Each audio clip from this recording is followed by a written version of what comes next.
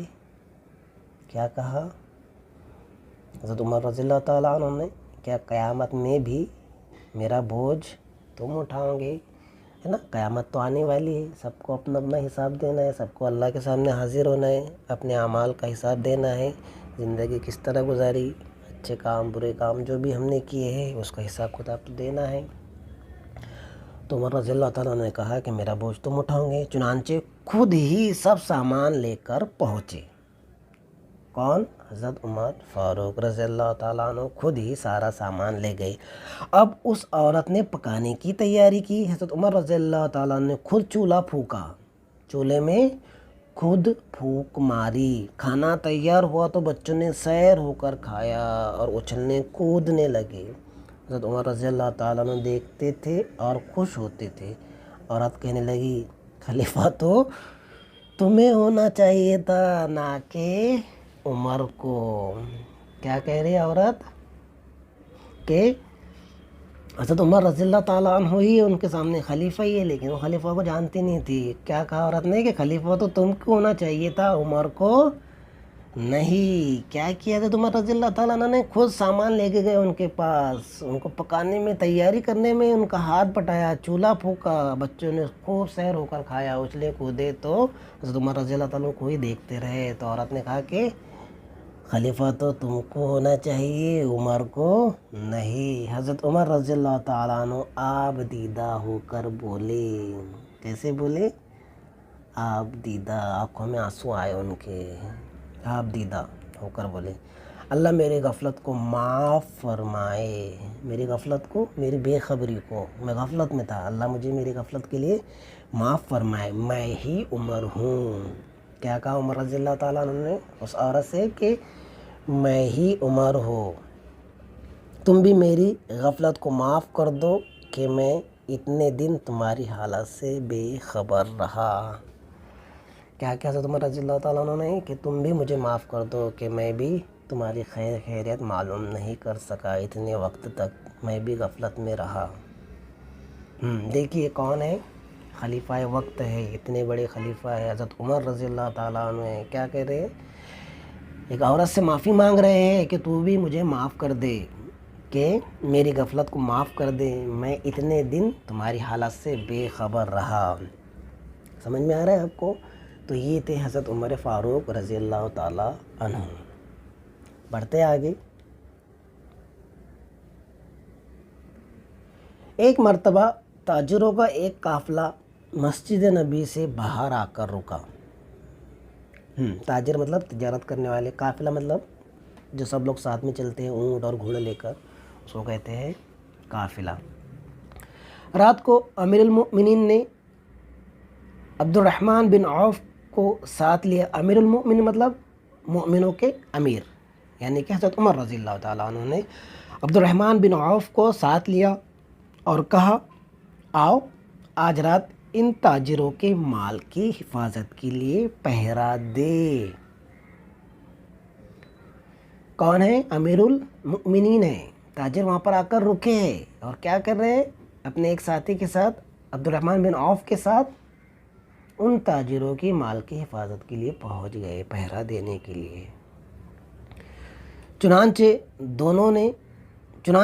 دونوں جلیل القدر صحابہ نے رات بھر تاجروں کی مال کی حفاظت کی۔ جلیل القدر یعنی معزز، بڑے مرتبے والے،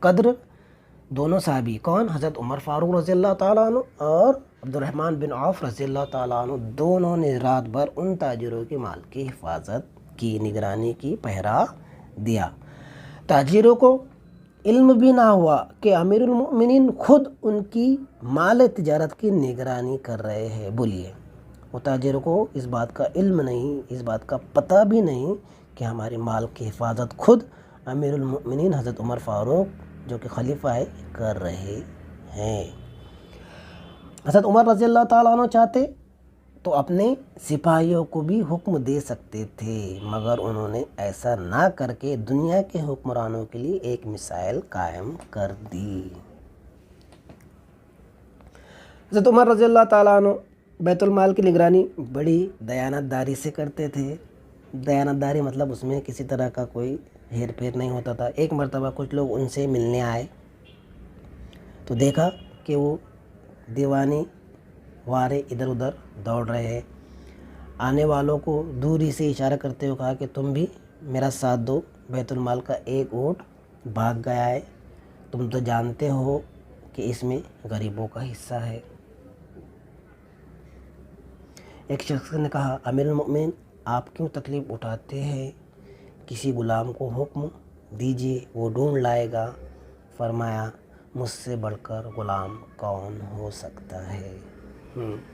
کیا کر رہے تھے؟ وہ بیت المال کی حفاظت کر رہے تھے۔ تو بیت المال میں ایک اونٹ بھی تھا، تو وہ ادھر ادھر چلا گیا تھا، تو اس کو ڈھونڈنے کے لیے کہا کہ آؤ تم بھی میری مدد کرو۔ تو ایک شخص نے کہا کہ آپ کیوں تکلیف اٹھاتے ہیں امیر المؤمنین؟ آپ تو امیر المؤمنین ہے، آپ تو خلیفہ ہے، کسی غلام کو حکم دے دیجیے، وہ ڈھونڈ لائے گا۔ تو عمر فاروق رضی اللہ تعالیٰ نے کیا کہا کہ مجھ سے بڑھ کر غلام کون ہو سکتا ہے؟ سب سے بڑا غلام تو میں ہوں، حضور صلی اللہ علیہ وسلم کا غلام، اللہ کا غلام۔ بڑھتے آگے، حضرت عمر رضی اللہ تعالیٰ عنہ سادگی پسند تھے۔ کیسے تھے؟ سادگی پسند تھے۔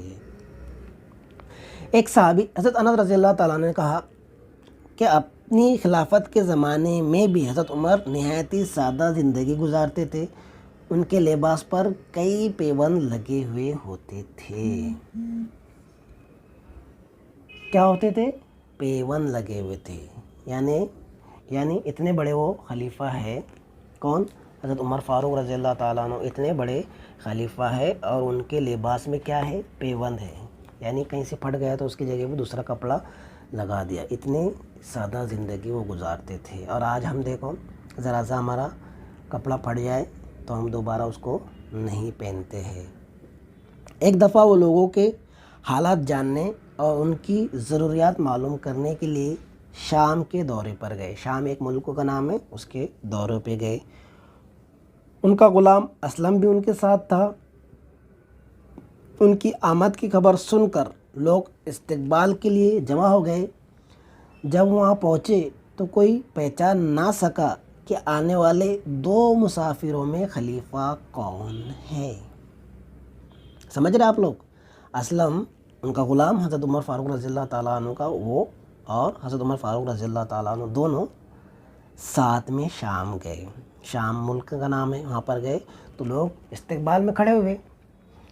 اب جب وہ آئے تو کوئی بھی پہچان نہ سکا کہ دونوں مسافروں میں خلیفہ کون ہیں، یعنی اسلم بھی بالکل انہی کی طرح کپڑے پہنے ہوئے تھے حضرت عمر فاروق رضی اللہ تعالیٰ عنہ کے۔ اسلم نے جب اشارہ کیا تو لوگ انہیں پہچان سکے۔ لوگوں کو توقع نہیں تھی کہ ان کے خلیفہ اتنے سادے لباس میں ہوگی۔ وہ سمجھے ہوئے تھے کہ خلیفہ بادشاہ کی طرح سج دھج کر آئے گے۔ سمجھ رہے آپ لوگ بات کون؟ اتنے وہ سادہ تھے، اتنی وہ سادہ زندگی گزارتے تھے، ہے نا۔ ہم کہیں مہمان ہی جاتے ہیں تو اتنا سجتے سورتے ہیں، اتنا میک اپ چوپڑتے ہیں، اتنا ساری چیزیں لگاتے ہیں، نئے نئے کپڑے پہنتے ہیں۔ اور وہ کون تھے؟ خلیفہ تھے۔ لوگوں کو ایسی امید تھی کہ وہ بڑے سج دھج کر ایک دم راجا مہاراجاؤں کی طرح آئے گی، لیکن جب وہاں پہنچے تو انہیں کوئی پہچان ہی نہیں سکا کہ خلیفہ کون ہے اور ان کا غلام کون ہے۔ سمجھ میں آ گئی؟ اتنی سادہ وہ زندگی گزارتے تھے۔ چلیے بڑھتے آگے۔ ایک عظیم الشان حکومت کا خلیفہ ہونے کے باوجود حضرت عمر رضی اللہ تعالیٰ کی زندگی بے انتہا سادہ تھی۔ ایک عظیم الشان حکومت، اتنی بڑی حکومت، ملک کے عرب سے لے کر ایران، مصر، اسپین، شام، دور دور تک پھیلی ہوئی، اور اس کا خلیفہ ایک دم سادہ کپڑوں میں رہتا تھا، انتہائی سادہ زندگی گزارتا تھا۔ وہ معمولی سا لباس پہنتے، کیسا لباس پہنتے تھے؟ بہت ہی سادہ لباس پہنتے تھے، یعنی بہت زیادہ امیروں والا نہیں، بہت زیادہ راجہ مہاراجہ والا جیسا لباس نہیں، بہت ہی سادہ لباس پہنتے تھے، بہت ہی سادہ غذا استعمال کرتے تھے، کھانا بھی بہت سادہ استعمال کرتے تھے، اور مسجد کے کسی بھی گوشے میں مٹی کی فرش پر لیٹ جاتے تھے۔ ایسا نہیں کہ ان کے سونے کے لیے بہت بڑے بڑے بیڈ روم بنے ہوئے، بہت بڑے بڑے گدے لگے ہوئے، نہیں، بلکہ مٹی کی فرش پر بھی وہ لیٹ جاتے تھے۔ کون؟ حضرت عمر فاروق رضی اللہ تعالیٰ عنہ۔ وہ تقوی، پرہیزگاری، حق پرستی، راست گوئی اور عدل و انصاف کا پیکر اور اسلامی اخلاق کا بہترین نمونہ تھے۔ کیا کیا؟ تقوی، پرہیزگاری، حق پرستی، راست گوئی اور عدل و انصاف کا پیکر اور اسلامی اخلاق کا بہترین نمونہ تھے۔ کون؟ حضرت عمر فاروق رضی اللہ تعالیٰ عنہ۔ تقوی مطلب خدا کا خوف دل میں ہونا، ہے نا؟ خدا کے خوف کے بنا تو کچھ نہیں ہوتا۔ ہم بڑے بڑے گناہ کر جاتے ہیں، لیکن ہمارے دل کے اندر خدا کا خوف ہی نہیں ہے۔ تو تقوی مطلب خدا کا خوف ہمارے دل کے اندر ہونا۔ پرہیزگاری، پرہیزگاری مطلب ہر چھوٹی سے چھوٹی برائی سے دور رہنا، چھوٹا سے چھوٹا گناہ ہو یا بڑے سے بڑا گناہ ہو، اس سے پرہیزگاری رکھنا، اس سے پرہیز کرنا، اس سے دور رہنا۔ حق پرستی مطلب حق پر رہنا، ہمیشہ حق بات کرنا، ہمیشہ سچ بات کرنا، جو بھی ہو چاہے جان چلی جائے، حق پرست ہونا، راست گوئی ہونا، سیدھی بات کرنا، سچی بات کرنا، کوئی بات میں گول مول نہیں ہونا چاہیے۔ اس طرح ہوتے پھر ایک دم سیدھی بات کرتے تھے، صاف بات کرتے تھے، اس میں کوئی گھماوا پھراوا بات نہیں تھی، اور عدل و انصاف کا پیکر تھے۔ عدل و انصاف کا ایک پتلا تھے، ایک مجسمہ تھے۔ کیا تھے؟ عدل و انصاف کا مجسمہ بولتے ہیں نا، عدل و انصاف کا یہ مجسمہ ہے، پتلا ہے،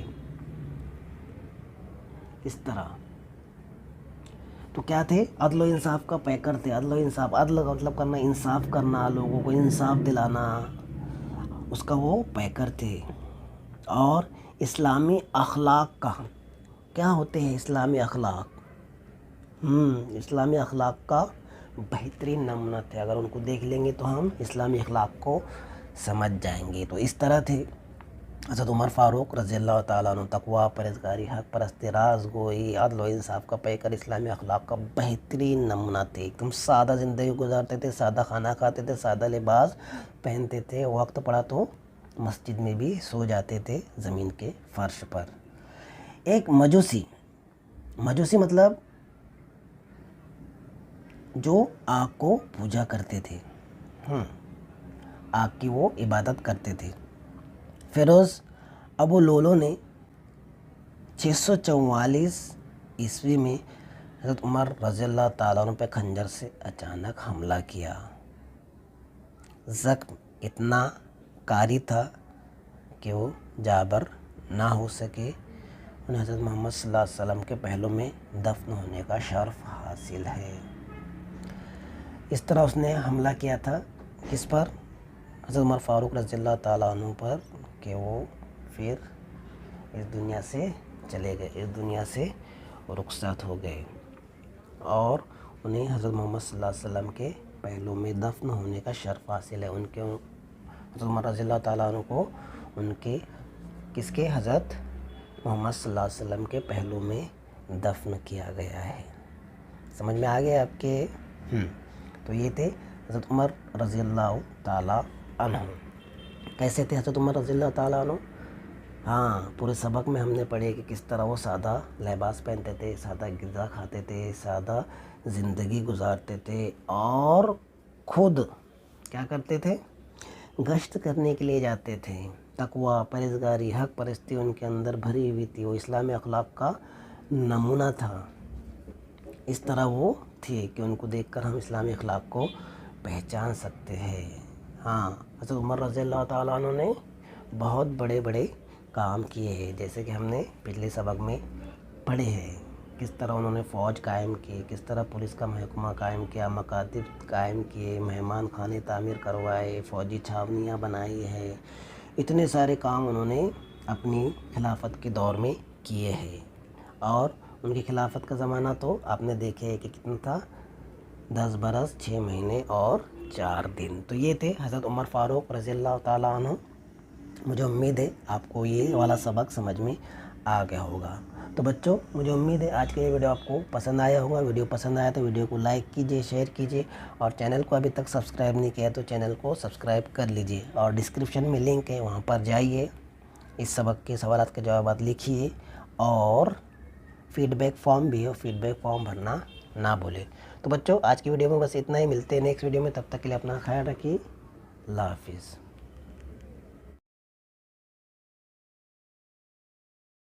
تو بچوں، مجھے امید ہے آپ کو آج کا لیسن پسند آیا ہوگا.